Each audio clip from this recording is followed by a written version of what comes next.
Hello everyone, welcome to Sunburned Albino reads Danganronpa IF, or IF, IF, AF, Danganronpa as fuck right now. We're gonna read it from the beginning, and that's how that goes. You just go right into it. Monokuma's monologue. The world is full of ifs. If Adam hadn't tied the knot with Eve, society as we know it never would have been born. The world that everyone lives in is just one outcome among countless ifs, and will continue to be a muddled world overflowing with infinite ifs. If is what's in miso soup, you know. What lies beyond this point is a scary world filled with iffy stepfathers who abandon their families, a Klein bottle where the inside and the outside are filled with uncertainty. But don't break it, okay? It'd be so expensive that there's no way you'd ever be able to pay me back. But no matter how you look at it, ifs are simply worlds like any other. No matter how hypothetical the story may be, the future is the only thing that's truly foggy. And the past is more solid than a frozen banana. You can't change a conclusion that has already happened. Even if you see a world that may have existed, it wouldn't affect the people living in reality, because if is only if, after all.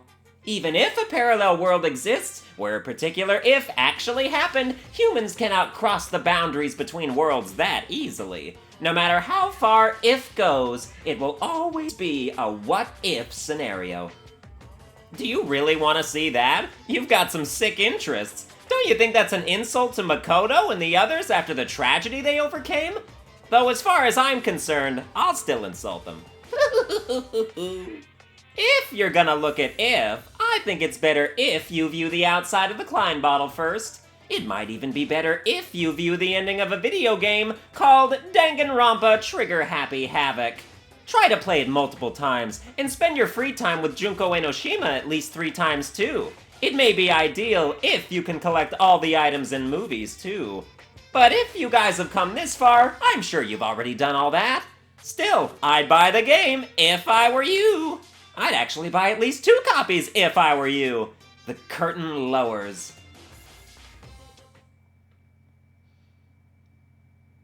I mean, I didn't spend free time with Junko, but... / Mukuro, I guess I should've. What should I do with this? Makoto Naegi was at a loss. Despite his hesitation, his situation was extremely simple and composed of 3 key factors. The first factor was that Makoto was currently locked inside a school. Hope's Peak Academy is a school for the privileged elite, and each student attending possesses ultimate talent. Makoto was chosen to attend Hope's Peak Academy by a lottery held to select the ultimate lucky student. When he arrived for his first day of school, he immediately lost consciousness, and when he woke up, he saw all the exits and windows had been sealed shut.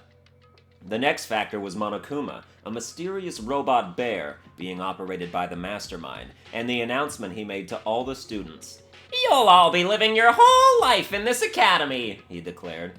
"If you want to leave, then kill someone and become the Blackened."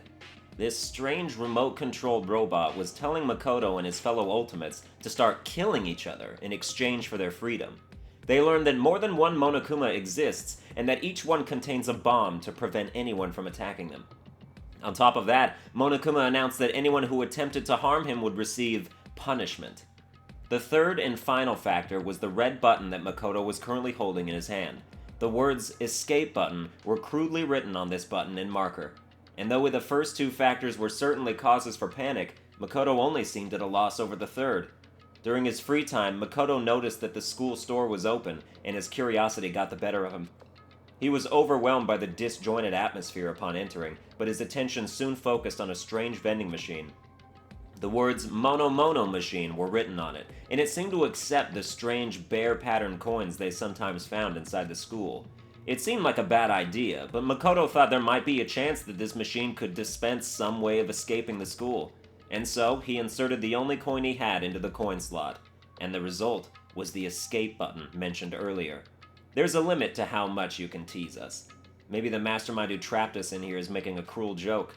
These thoughts filled Makoto's mind, and he began to feel deeply discouraged. However, there's always a chance, right? Makoto was just an ordinary boy, and he only gained entry to Hope's Peak Academy through a lottery to find the ultimate lucky student. Maybe that luck was the real deal. If this button is real, maybe I can let Sayaka... Makoto took a deep, slow breath and pressed the button. Instantly, pain burst through his entire body. Ah! Makoto's arms and legs went limp as he lost his balance and fell to the floor in a crumpled heap. As he breathed heavily, it dawned on him what had just happened. I got electrocuted? He looked down at the button in his hand and noticed a small needle sticking out of it. Makoto quickly surmised that an electric current must have been running through it. After regaining enough of his strength to stand back up, Makoto thought about it once again. I should have known. It was a fake. Just how sick and twisted was the mastermind? My head still feels a little woozy. I should go back to my room and rest today. With that in mind, Makoto walked out of the school store with slow, careful steps. But Makoto didn't know yet. If the escape button really was a fake, it would have been an act of mercy from the mastermind. A small, bear-shaped shadow began moving around inside the now-empty school store. The shadow, Monokuma, stood before the Mono machine and stared at it silently. But after some time had passed, he began to laugh, a cold, hollow laugh utterly devoid of emotion. Despite the fact that he was alone, Monokuma began to talk, almost as if he was speaking to someone. Perhaps Monokuma was talking directly to the mastermind controlling him. I only put that in the Mono machine because I thought it'd be interesting if one of the last few survivors happened to win it. But with a success rate of 0.0000001%, I never thought anyone would actually win it. Perhaps I should have expected the ultimate lucky student to overcome such impossible odds. Monokuma started blushing and breathing heavily for no apparent reason. A robot like Monokuma doesn't need to breathe, but because his technology is super advanced, he can express himself like a living creature. Makoto was chosen through a lottery, and now he's won the escape button through a lottery. This is obviously impossible, right? Is this what a miracle is? Is this all systems go toward escaping? Is something that defies all common sense about to come crashing into my world? Well, even though I don't really want this at all, I'm starting to enjoy this new sensation. We'll be back after these commercials. Monokuma's internal machinery began running at full capacity, and his facial expressions began changing more smoothly than any humans could. Suddenly, his expressions immediately stopped, and he whispered through his speakers. But is this really good luck? After muttering something so ominous, Monokuma's loud, screeching laughter rang jarringly throughout the room. The situation that was about to unfold contained two conflicting emotions in equal measure: hope and despair. The next day, nighttime, student dormitory, Makoto's room. Makoto Naegi lay on his bed, desperately struggling with the despair and hope churning within him. Monokuma had forced the students to each watch a DVD earlier that day. Makoto's showed a scene that suggested his parents and little sister were in danger, and he now found himself determined to leave the school. It seems the other students were forced to watch shocking videos of their own. Videos so shocking that they were now determined to escape the school too, even if it meant sacrificing someone to do it. However, it was obvious that these videos were part of Monokuma's trap. As long as a student killed someone, they were allowed to graduate and leave the academy. It seemed that the mastermind controlling Monokuma was hell-bent on making the students kill each other. But right now, Makoto was most worried about Sayaka Maizono, who seemed to be incredibly distressed after watching her DVD. Sayaka wasn't just the ultimate pop sensation, she was also Makoto's classmate when they were students at Blackroot Junior High. Her optimism had been encouraging Makoto these past few days, and he was becoming a similar source of strength for her as well. If nothing else, I have to at least save Sayaka. As soon as Makoto thought that, he suddenly felt a small headache. Was he still reeling from being punched by Mondo the other day? Or was this a side effect of being electrocuted by the escape button? As Makoto pondered these things, the pain slowly subsided, and he returned to his determined thoughts of escape. Anyway, we all need to work together and... Huh? At that moment, Makoto realized his goal had changed slightly. We all need to? Ideally, it would be best if everyone survived together. However, aside from Sayaka, Makoto had never met the other students before. He didn't know if they could even be trusted in the first place. But at that moment, he trusted them without even an ounce of suspicion. He believed they were worth helping even at the cost of his own life. Just like Sayaka. Why? The headache struck again, as if all the blood vessels in his brain were being individually sliced open. Why did I just think that I could trust the others as much as I trust Sayaka? Makoto tried to figure out why his thought process had suddenly changed. Something was wrong. The throbbing pain in his head seemed to synchronize with a strange feeling that something was approaching him. As a ray of light began to form within the dark recesses of his own mind, the doorbell rang. Someone's here? He quickly got out of bed, but that only made the headache worse. With no concern for his safety, Makoto carelessly opened the door to his room and came face to face with Sayaka. I'm really sorry to come by so late. Sayaka? The pain. What are you doing out so late? The moment he saw her face, the pulsating pain in Makoto's head began accelerating. He felt like his world was being torn apart from the inside out. Sorry to bother you, but something really weird just happened and... Makoto, what's wrong? You don't look so well. Sayaka was pale and had been trembling when she came to Makoto's room, but she seemed surprised to see that his complexion was worse than her own. Yeah, I'm fine. It's just my head. Makoto couldn't finish his sentence. His eyes rolled back into his head as he lost consciousness and slowly fell to the floor. And Sayaka's beautiful voice let out a scream as she stood over Makoto's body. The next day, the nurse's office. Oh, you're awake! Hey, you okay? How many fingers am I holding up? As Makoto regained consciousness, he was greeted by the sight of fingers adorned with long fake nails being waved in his face. Huh? You're Junko, right? Hey, why do you sound so unsure? I'm a little shocked to hear you say that. Despite what she said, Junko Enoshima, the ultimate fashionista, was laughing as if she found this all very amusing. Makoto looked around and realized he'd never seen this place before. It looked somewhat like a hospital. 3 beds, including his own, were lined up in the room, with various medical instruments laid around them. The black ceiling felt strangely oppressive, but as he sat up, Makoto's mind immediately centered on one possibility. Where are we? Did we get rescued? That'd be nice, huh? She replied as she looked away. Junko explained that this was the nurse's office on the first floor of the academy. That Monokuma thing said, I can't bear to see my precious students getting sick, and opened this place up this morning. But don't you think it's suspicious? What if all these meds are poison? To be honest, I wouldn't be surprised. Makoto remembered his encounter with the escape button and let out a small sigh. So why am I here, Junko? You should thank Sayaka for that! She was here the whole night taking care of you. She was? Junko ignored Makoto's surprise and continued casually talking. But then Taka got all fired up and was like, we should take turns watching over him! I just happened to be on duty when you woke up. Well, and even then, only 'cause Byakuya ditched. I see. Thanks. Like I said, you should thank Sayaka. Anyway, how are you feeling? Is everything alright? Huh? Makoto thought about it for a moment and remembered what he had been thinking about just before he lost consciousness. This is kind of weird, but... Actually, it's a really weird question, but... What's up?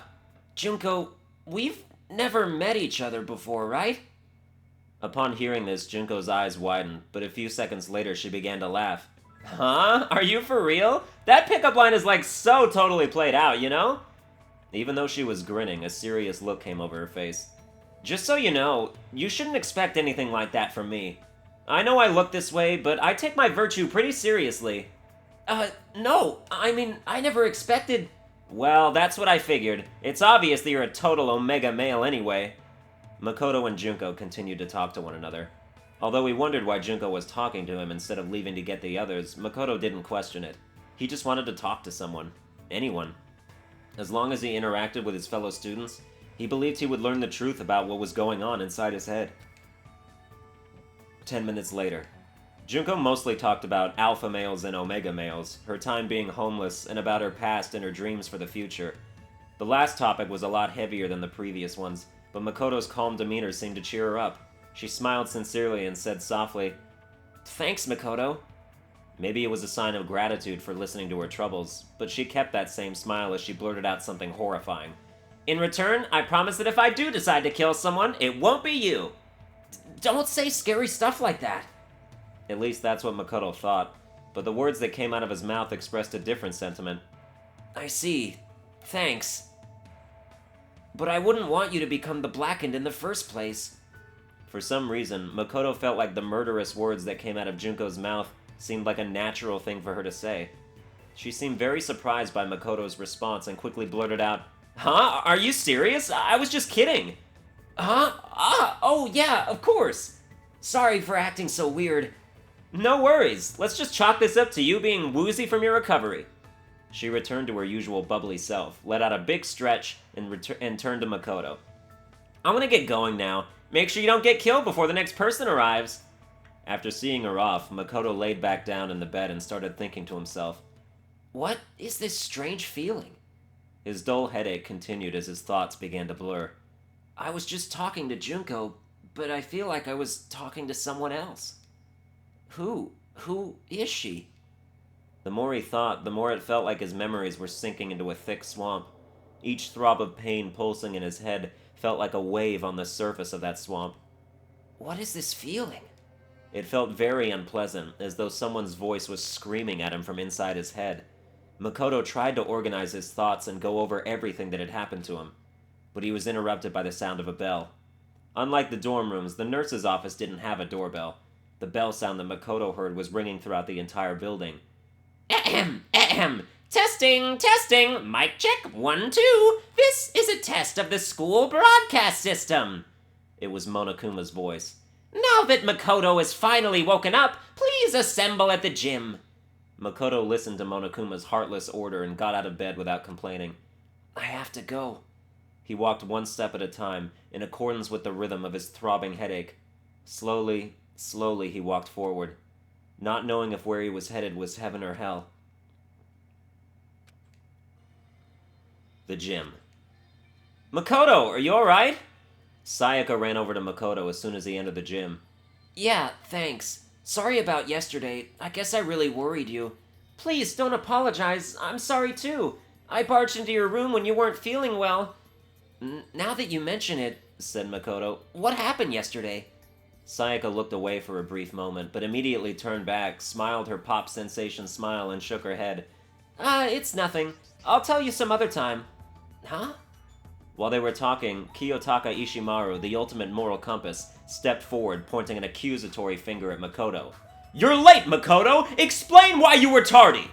The other students collectively raised their eyebrows as if they were thinking, why is this guy yelling at someone who is sick? However, Makoto just smiled gently and answered him honestly. I didn't feel well, so I was resting in the nurse's office. Can you note that in the daily logbook? I see. That's consistent with my information. If that's the case, then I shall consider this matter settled. The conversation progressed smoothly, and Taka smiled as he kept talking. Ha ha ha! I'll take full responsibility for recording it. You just focus on recovering. If you ever feel ill, please report to the health committee. It seems we'll need to appoint health committee members after this meeting, though. Taka walked away, mumbling to himself as he opened a daily logbook he found in the academy's supply room. Celestia Ludenberg, the ultimate gambler, saw the whole conversation and walked up to Makoto. Despite his unreasonable behavior, you knew exactly what to say to him. Huh? As soon as Celeste said that, it dawned on Makoto. It's true that he didn't feel well and that he had been resting in the nurse's office. But when Taka asked him why he was late, even though he should have already known the reason, Makoto didn't feel annoyed or disappointed at all. It was as if he expected Taka to say that. Makoto felt strange that he had accepted Taka's personality so quickly. He couldn't understand why he asked Taka to do something as unnecessary as recording it in the daily logbook in the first place. Why did I say that? It's like I was used to it. His response to Taka's demands came as naturally to him as breathing. Why? Every time he tried to think about it, his headache grew even worse.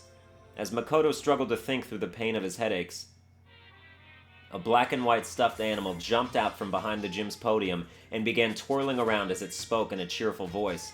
Hey guys, is everyone here? He sounded like he was about to lead the students on a field trip, but not a single one of them had a smile on their faces. What is it this time? Oh, these are all different people. What is it this time? Are we gonna hijack a cruise ship and run into a gigantic worm? Of course, there was one exception. Yasuhiro Hagakure, the ultimate clairvoyant, still believed that their current situation was some kind of planned event. Monokuma just ignored him and continued to address the students with his adorable voice. Today I'm gonna tell you about our wonderful academy system. System sure sounds like a great word, don't you think? It reeks of danger, just like a bear. I want you all to trample over the deaths of your friends and grow up to have hardened hearts. It's good to be a little naughty. I want you all to grow poisonous personalities. After making his nonsensical introduction, Monokuma moved on to the next topic. With this, he began providing a detailed explanation of the most vile system in the school, the class trial. Now, you can't just kill someone. You gotta kill someone without anyone else finding out you did it. Monokuma talked about his horrible graduation program with casual indifference, but because a killing hadn't happened yet, his lecture didn't instill any despair in the students. As long as a killing never occurred, there'd be no point to the class trial. But no one could really say that a killing wasn't going to happen. As the students' suspicions began to rise, Monokuma continued explaining the class trial until... Wait, hold on a second! As Monokuma began to explain the executions that would serve as punishment, one girl stepped forward. Junko? As soon as he saw how angry she was, the rhythm of Makoto's headache began to change slightly. You're freaking insane, you know that? The girl continued to explain angrily. She seemed completely different from the smiling person Makoto saw in the nurse's office. Huh? Was Junko always like that? No, she's different. That's how Junko acts, but... Is that person really Junko? Huh? Wait, what am I thinking? As Makoto struggled with his headache and confusion, Monokuma and the girl continued to argue. What? Are you saying you're not gonna participate in the trial? Only punishment awaits such blasphemy! What? Punishment? I might, I don't know, throw you in a deep, dark, scary prison or something! Different. The strange feeling he felt was now directed at Monokuma. A prison? No, they aren't that kind. A series of images flashed in Makoto's mind, and at first he thought it was some kind of parade, but he quickly realized that was a mistake. What looked like lights were actually buildings engulfed in flames. The red decorating this scene seemed to have come from human bodies. Despair. It wasn't confined to the Academy, or even to Japan. Images of worldwide death and destruction flooded Makoto's brain with every throb of his headache. I've seen this before? Besides the indescribable violence taking place in all these images, there was one thing they had in common. Who are they? They're... Rampaging terrorists wearing black and white masks were wreaking havoc in these images. They took everything. Money, valuables, lives, families, dignity, the past, the future, and possibly even hope. The masks these terrorists were wearing perfectly resembled the face of the stuffed animal arguing with the student before him. Shut the hell up! Say whatever you want, I'm not gonna be a part of this! Don't be so selfish! You're the one being selfish. Kill whoever you want, it's got nothing to do with me.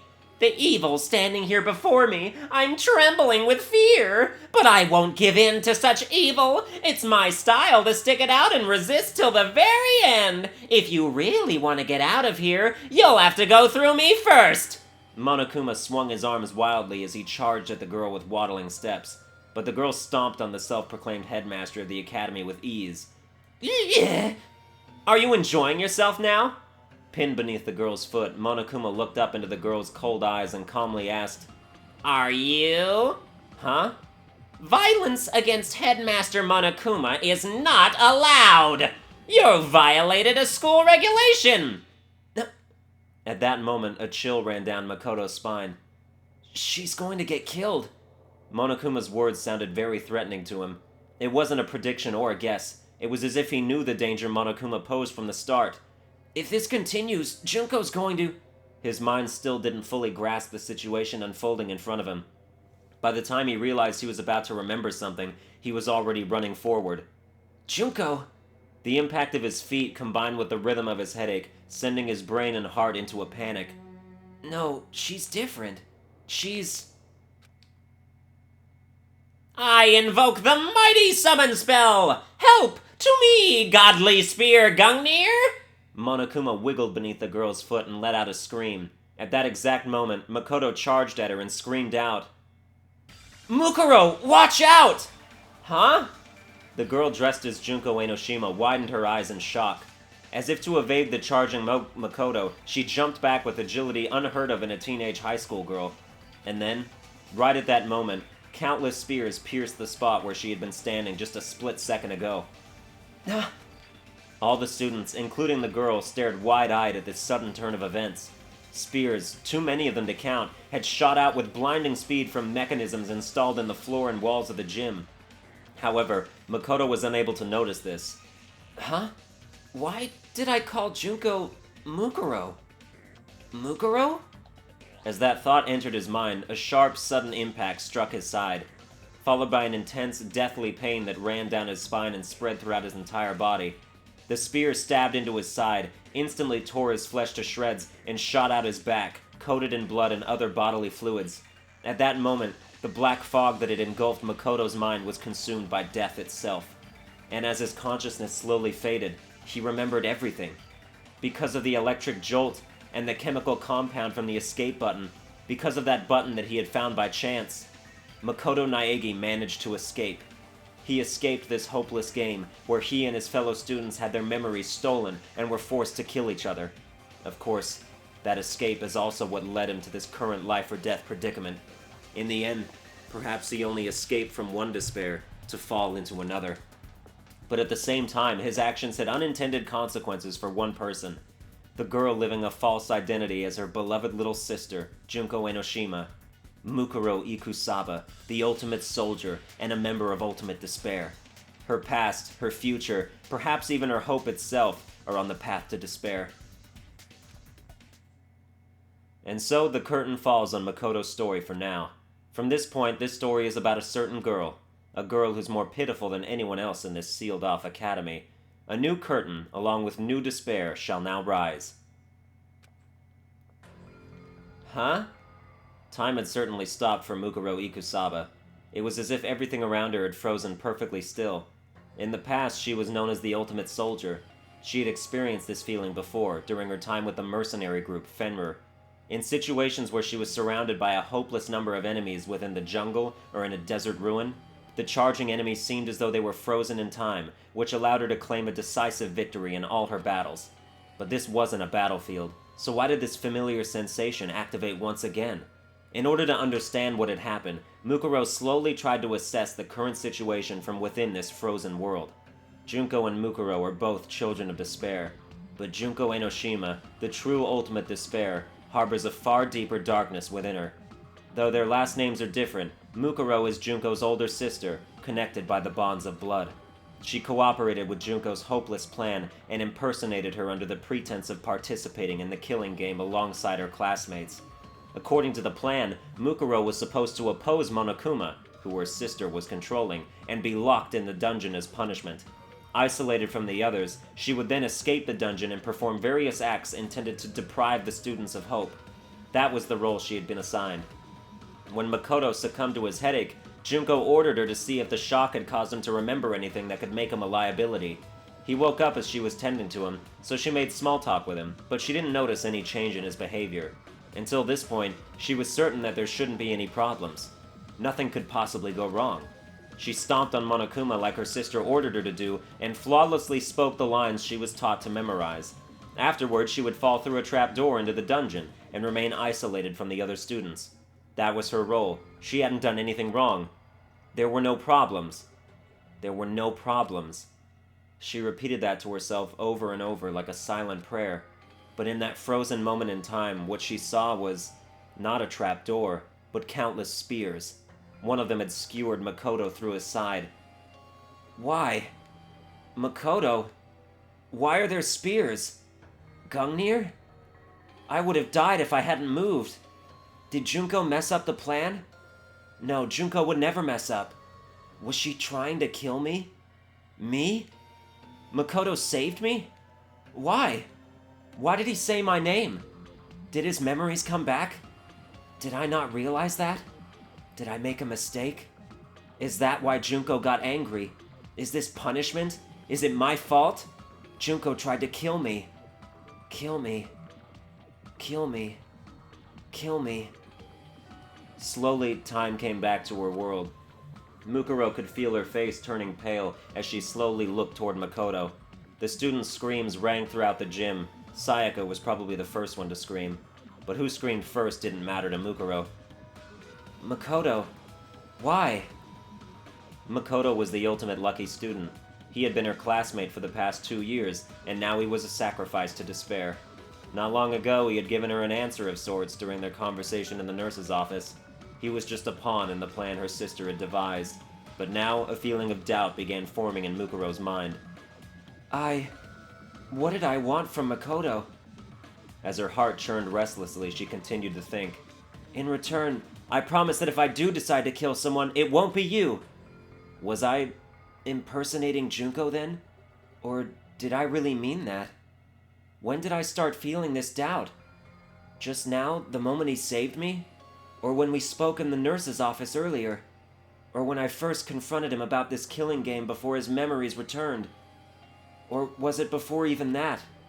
Mukuro stood there, confused and overwhelmed, as Makoto slowly opened his eyes, the spear still impaling him through the side. Mukuro? Makoto, are you okay? Mukuro was no longer impersonating the ultimate fashionista. Looking up from the floor of the gym, Makoto asked, Why are you dressed up like Junko? He was smiling. Maybe he couldn't feel the pain anymore. Or maybe he was being affected by something else. But regardless, Makoto ignored the fact that he was dying, just to give Mukuro his warm smile. I'm glad you're safe, Mukuro. As soon as she heard Makoto's weak, fading voice, something inside Mukuro snapped. From within the shell of despair she had built up, an intense emotion began flowing out. No, this is all wrong. She couldn't hold back that emotion anymore. No. And for the first time in her entire life, Mukuro unleashed a scream into the world. As Mukuro fell to her knees and clutched her head, a small shadow started walking toward her back. The stuffed animal that had been under her foot. Monokuma. His claws were extended, and he was no longer walking with his usual waddle. Instead, he moved like a beast, silently stalking its prey as he slowly advanced within his target's blind spot. As he inched closer to Mukuro, Monokuma raised his razor-sharp claws, crouched on his haunches, and suddenly leapt toward the back of her neck. However, just before those claws could reach the paralyzed Mukuro, a dark shadow moved in from the side and swatted those claws away with one blow. His lunge deflected, Monokuma was sent flying through the air, spinning wildly before crashing into the wall. Damn you! What are you trying to do? Sakura Ogami, the ultimate martial artist, had just prevented another tragedy. She stood before Monokuma and addressed him in a loud, booming voice. Not only did you attempt to kill Junko for violating school regulations, you even attacked Makoto, who had nothing to do with this. If you plan to continue acting in such a savage manner, there is no reason for us to play along with your game. Byakuya Togami, the ultimate affluent progeny, smirked condescendingly at Sakura. Fool. One can say you've now violated school regulations with your senseless actions. He looked as if he honestly did not care if his fellow students lived or died at all. Well, she merely deflected the headmaster's attack just now, so I do not think it truly counts as an act of violence. Oh, that was so... You gotta stop doing the quotes before I know who's saying them. It's really giving me a hard time. Like Byakuya, Celeste seemed unfazed as she chided him over his words. However, the banter between the two was enough to stir the stunned students to action. Makoto! Sayaka was the first one to run toward Makoto, who lay bleeding from his stomach. But Monokuma stopped her, shouting in a tone of voice that seemed completely out of character. Be careful! Don't get too close to those two! Huh? Startled by Monokuma's desperate tone, Sayaka and the others stopped moving almost instinctively. The students looked around at each other. Instead of his usual playful gait, Monokuma walked toward them with deliberate, methodical steps. And then, he suddenly blurted out something that took everyone, including Mukuro Ikusaba, by surprise. I'm sure you're probably confused by this sudden turn of events, but I want you guys to work together! As Mukuro slowly turned her head toward Monokuma, he pointed at her and yelled, Mukuro Ikusaba and her accomplice, Makoto Naegi, are the terrorists responsible for locking you all inside the academy! Once again, time stopped for Mukuro. But this time, She wasn't the only one affected. Everyone seemed to be frozen in shock. After a few seconds of silence, Aoi Asahina, the ultimate swimming pro, spoke first. Huh? You're kidding, right? I mean, Makoto is a terrorist? That's impossible. And who's Mukuro anyway? I mean, that's Junko. Monokuma began slowly explaining to Aoi. The real Junko must be imprisoned somewhere in this school. Worst case scenario, she might be killed. Mukuro must have researched which one of you would be easiest for her to impersonate and hid among you all by pretending to be her. She was probably trying to make sure the killing game went smoothly. Suddenly, Monokuma's hands and feet began jerking in an awkward motion as he looked at the other students and introduced himself. I'm Besiki Madarai, the ultimate hacker. I'm your upperclassman. I hacked into the academy from the outside, and I was finally able to take control of Monokuma's body just a little while ago. Take control? From who? From the head of the terrorist organization that's controlling this robot from the outside. What? What are you saying, Junko? Mukuro trembled as she heard the words coming out of Monokuma's mouth. For a brief moment, she clung to the hope that her sister wasn't trying to kill her. But as soon as that hope was born, it was immediately consumed by despair. Junko had the power to transform hope into despair. She would never let anyone hack her that easily. There was only one explanation. Junko Enoshima was pretending to be someone named Bashiki in order to frame Mukuro and Makoto. It was as though Junko was using Mukuro's survival as a branching path to lead the students to a different despair. Monokuma continued talking, telling the students more lies designed to prod them to action. On your first day at Hope's Peak Academy, you guys were exposed to sleeping gas, knocked unconscious, and taken hostage. Mukuro and Makoto are probably the only operatives that the terrorists sent inside the school. That means they probably know how to escape from here. And then Monokuma turned to face Mukuro. Mukuro Ikusaba was a member of a mercenary group called Fenrir. She's a wanted criminal who's killed over 10 people associated with the school. So don't get soft and think you can capture her alive. In fact, that's exactly what the cops told me, so the moment I saw an opening, I tried hacking the trap they set and tried to kill her. But what about Makoto? Monokuma gave a cold, emotionless answer to Sayaka's question. My guess is that a measly little ultimate lucky student didn't stand a chance of defying a group like Fenrir. He was probably threatened and forced to cooperate before you entered the school, or judging from his earlier actions, maybe Mukuro seduced him. Sayaka's face went pale when she heard that answer, and she immediately stopped talking. Mukuro raised her head and shouted, You're wrong! Makoto isn't a terrorist! You all have to believe me!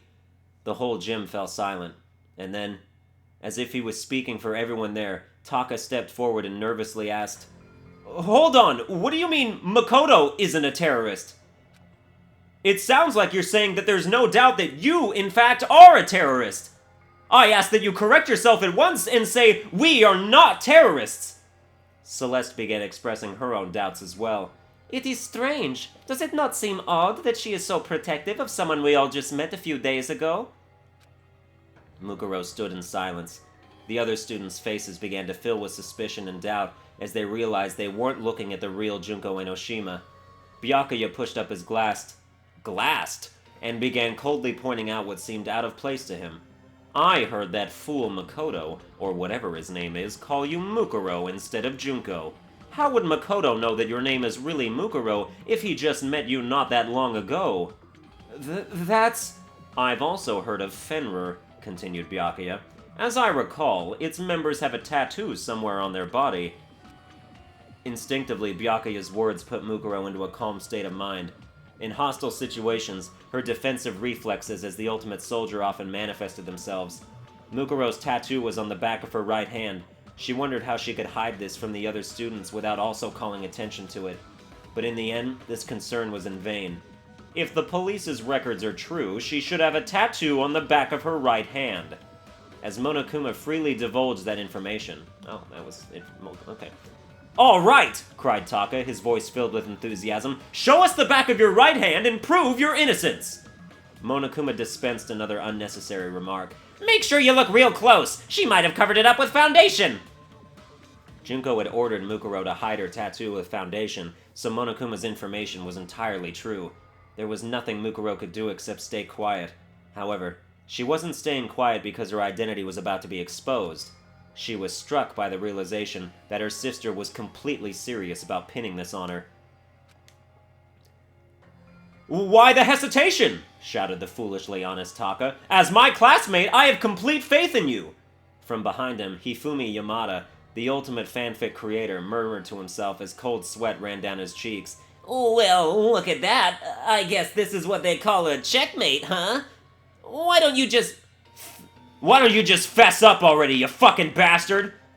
I assumed it was Mondo. In contrast to Hifumi, Mondo Owada, the ultimate biker gang leader, was royally pissed. However, there were some students who were busy questioning Monokuma instead of Mukuro. "Hey, you're not coming to save us?" shouted Leon Kuwata, the ultimate baseball star. "You should hurry up and charge in here already!" Monokuma looked at Leon and shook his head softly. "The police can't help you right now. Not only are you guys hostages, it's possible that the entire school has been rigged with explosives and poisonous gas. I hacked into this Monokuma robot to investigate that for myself." "Then what about everyone on that DVD? What about everyone outside the school?" asked Sayaka. The memory of the DVD she was forced to watch yesterday still weighed heavily on her mind, but Monokuma didn't have a clear answer. "I don't know anything about any DVDs, but there are definitely terrorists causing havoc out here. Law enforcement around the world is in shambles trying to deal with this." "That's impossible!" Sayaka shuddered and collapsed to her knees. "Sayaka..."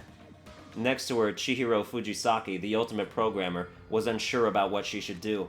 Behind her, two other girls stood silently. The first was Toko Fukawa, the ultimate writing prodigy. She seemed to be trying very hard not to look at Makoto as he lay bleeding. The other was a quiet girl who hadn't talked about herself much, named Kyoko Kirigiri. Unlike Toko, Kyoko was watching everything intently, as if she were studying the scene of a crime. From Makoto's breathing patterns to subtle changes in Mukuro's facial expression, nothing was escaping her attention. Suddenly, Toko began nervously talking to Sakura. "So anyway, let's just say that Mukuro woman or whoever over there is a terrorist. Hurry up and beat her to death or something." "We don't know that yet," said Sakura. "My fists do not mete out justice based on simple speculation." Sakura tried to get near Makoto to examine his wounds, but Monokuma stood in her way, shouting, "Don't come any closer!" This meant that Mukuro was the only one who could get close to Makoto. She had ended countless lives on the battlefield, she knew from experience. If she didn't treat Makoto's wounds, he would die. His wounds were not immediately fatal, but if he continued losing blood, he would eventually slip into shock and die shortly thereafter. "Please, you need to treat Makoto first." "Absolutely not," said Byakuya, harshly interrupting Mukuro. "Tying you up and examining the back of your right hand is our first priority." "Hey, Makoto's in danger! Now's not the time for that," said Aoi as she cast a worried glance at Makoto. She was still having trouble understanding the situation, and hadn't decided if Makoto was suspicious or not. Byakuya was about to snap back at her, but Mukuro's action stunned him into silence. She took a deep breath, and then Mukuro removed the blonde wig from her head. Where there were two long blonde pigtails only a moment before, there was now short black hair. She cleared her face of all emotion, and when she spoke, her voice rang throughout the gym. "I'm not Junko Enoshima. My name is Mukuro Ikusaba." The students stared wide-eyed at her open confession.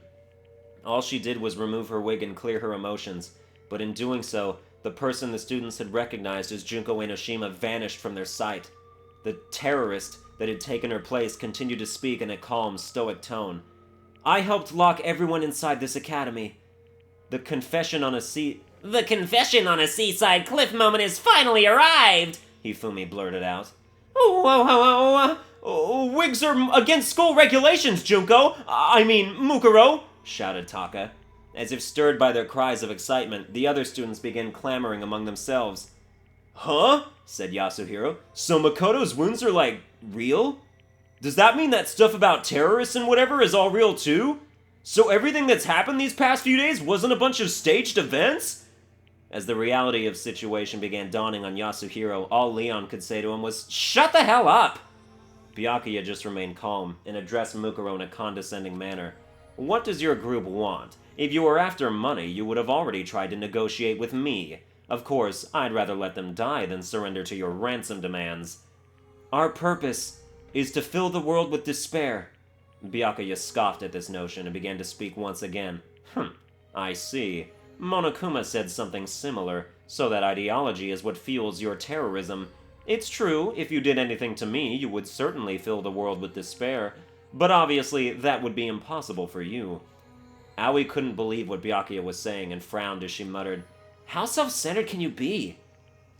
After confirming that Byakuya had no more questions for her, Mukuro looked at Makoto, whose breathing had slowed, and let her voice show some emotion. But Makoto has nothing to do with this. You can't believe what Monokuma says. What did you say, bitch? Shouted Mondo. I don't know what the hell you're talking about. You're a terrorist just like Monokuma said. Mukuro looked away from Mondo and continued speaking. That's true, but Makoto isn't involved at all.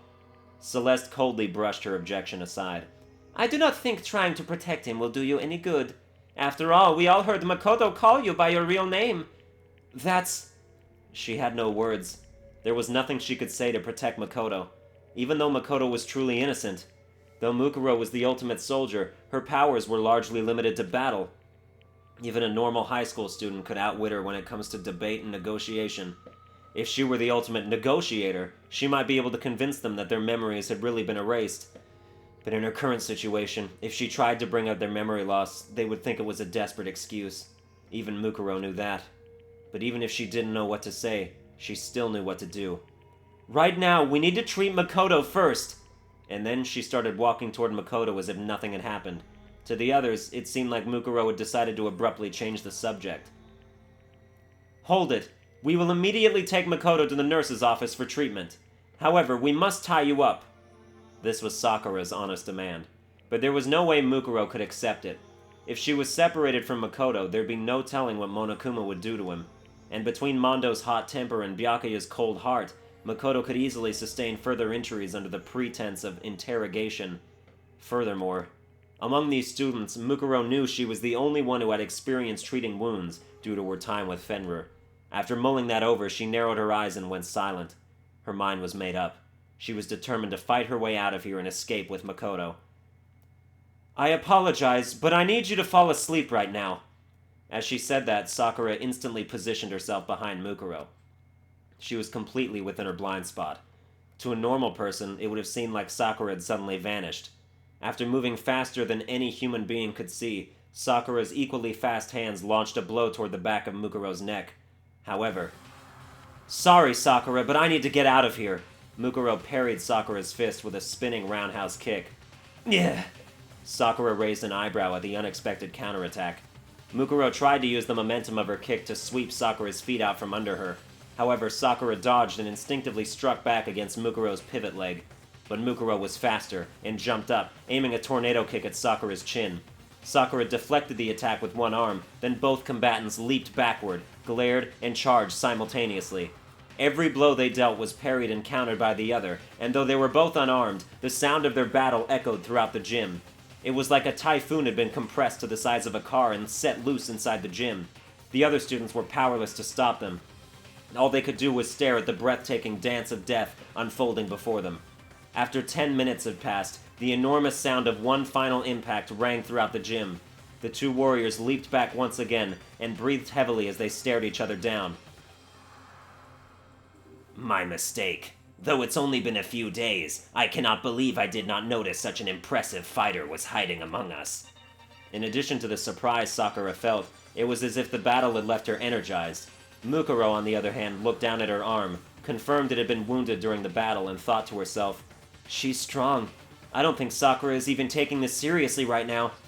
Despite being constantly surrounded by firearms, blades, traps, and explosives during her time with Fenrir, this was the first time she had ever been wounded. Mukuro was powerless before the might of the woman known as the ultimate martial artist and the strongest woman in the world. Just as I thought, I can't beat Sakura with my bare hands alone. If she had been directly ordered to kill Sakura, Mukuro would have opted to either snipe her from a distance or poison her. At this close range, she would need an assault rifle just to stand a fighting chance. I don't have time for this. She looked at Makoto and confirmed that his breathing had grown even shallower. I need to hurry. But at that moment, she had no one to turn to for help. Suddenly, Mukuro had an idea. It was true that gaining an ally in this situation was impossible. However, she could still turn one person into her enemy's enemy. Mukuro took a deep breath before she charged at Sakura.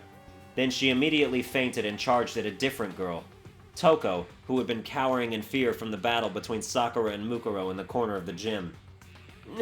This is bad! Sakura was caught off guard and tried to run after her, but Mukuro was one step ahead and reached Toko first. Huh? Why me? I'm sorry.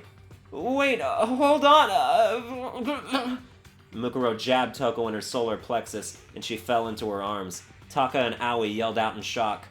This is bad! She plans to use Toko as a hostage! Toko! In contrast to their shocked faces, Byakuya just snickered and coldly remarked, You fool. Do you really think we care if you take someone we just met a few days ago as your hostage? Mukuro just softly glanced at Byakuya and replied, You didn't meet her a few days ago. What did you say? You met her 2 years ago. But... Byakuya scowled. Mukuro ignored him and held her bloody arm in front of Toko's face. And then she yelled into her ears.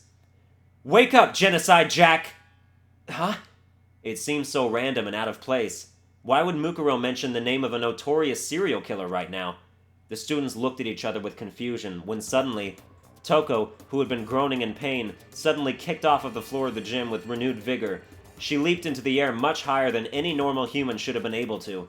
While hovering several meters in midair, Toko twirled faster than a professional figure skater. This caused her skirt to flutter, revealing multiple pairs of sparkling scissors. Countless tally marks were scratched into her legs, like a kill count carved into a fighter jet. If not for this situation, Toko's glamorous jumps and spins would have been a sight to behold. The girl formerly known as Toko Fukawa cackled wildly, her red eyes sparkling as her absurdly long tongue flopped out of her mouth. You called for me, and so I appear. I've got a murder IOU for YOU. Yeah! Toko? The situation had changed so drastically that even Sayaka, who was silent until now, spoke up. Hey, you flash in the pan! Don't treat Genocide Jack like that depressing little Four Eyes! That dirty girl doesn't bathe herself at all, so I gotta put in 5 times the effort to rub myself down in the shower! Toko's sudden change in personality sent the students clamoring among themselves. Hey! Leon yelled. What the hell does that mean? Monokuma just shook his head. There are some things even I don't understand. The students continued to panic at the strange turn of events. Toko, now calling herself Genocide Jack, took out a set of scissors from under her skirt and snipped them with glee as she looked around the gym. Huh? Man, it's been a while since I got to stretch my legs. So what were you guys gonna do here at the gym while I was snoozing away? Have an orgy? I understand. I totally understand. You guys need me to cut up your clothes so you can feel even naughtier. Yeah, right. Why the hell would I do that for you dumbasses? My scissors are only meant for cutting the supple, tender flesh of adorable boys. Genocide Jack was causing a ruckus, but when she saw Makoto laying on the floor, she tilted her head once again. Huh? Big Mac, you're like totally about to die. What's the deal? Did the world fill you with so much despair that you all came here to commit mass suicide? That's so hard, but why are you starting without me? Toko, cried Aoi, get a hold of yourself. Genocide Jack ignored Aoi and let her emotions run unchecked, jumping and dancing with excitement as she held her scissors. Ah, jeez, I wanted to stab Big Mac's side myself, this spot right here, where the ribs are kind of showing already. He's not even screaming right now, though. What does that mean? Oh, well, maybe I can just get used to this feeling of alienation instead. Ha ha. I have no idea what's going on anymore. Oh, I have no idea what's going on anymore, shouted Yasuhiro. This is all the aliens' fault. Yasuhiro buried his head into his arms, but no one was paying attention to him. The students' attention was entirely focused on Genocide Jack. Using that to her advantage, Mukuro began sneaking over to Makoto. As she cautiously picked him up, she confirmed that his body temperature was starting to decrease. I can still make it there in time. Though she was carrying another person, Mukuro managed to soften the sound of her footsteps as she ran for the gym's doors. By the time the students heard Mukuro open the door, it was already too late. She had managed to escape the gym with Makoto. However, not everyone was unaware of what Mukuro was doing. Monokuma saw her movements out of the corner of his eye, but chose not to tell the students. And one other person, Kyoko Kirigiri. She saw Mukuro carry Makoto away, but did not inform the others as she watched them leave in silence. As everyone wrestled with their own personal thoughts and speculations, Hope's Peak Academy began walking a path toward a completely different chaos. Alright, that's gonna do it for this episode. I hope you enjoyed it. If you did, you can like, share, and subscribe, and I'll see you guys next time. Insert bookmark. There it is. Yes, on this page, please. Cool. Alright, yep, see you guys next time.